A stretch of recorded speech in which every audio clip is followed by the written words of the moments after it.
கும்பமேளாலாம் பார்த்துருப்பீங்க. நதிகளை வைத்து தான் இந்த திருவிழா நடக்கும்.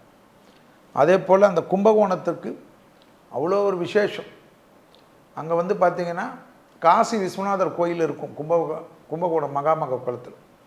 அங்கே 7 சப்த கன்னியர் இருப்பாங்க. யாருன்னா நதிகள் தான்.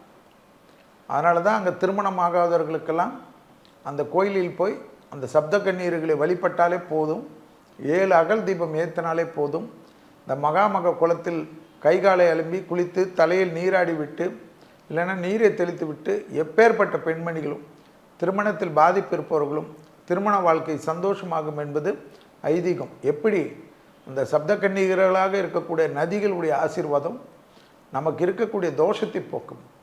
வாழை மரத்துக்கு தாலி கட்டுறது, நீங்கள் அங்கே போய் தோஷம் பண்ணுறது, ராமேஸ்வரத்தில் போய் தோஷம் பண்ணுறது, ஈரோட்டில் இருக்கக்கூடிய கோயிலுக்கு தோஷம் பண்ணுறது எல்லாத்தோட மகாமக குளத்தில் இருக்கக்கூடிய காசி விஸ்வநாதர் கோயிலில் சாதாரணமாக 100 ரூபாயில் செய்யக்கூடிய பரிகாரத்திற்கு அவ்வளோ விசேஷம் உண்டு என்பது தான் அதனுடைய ஐதீகம்.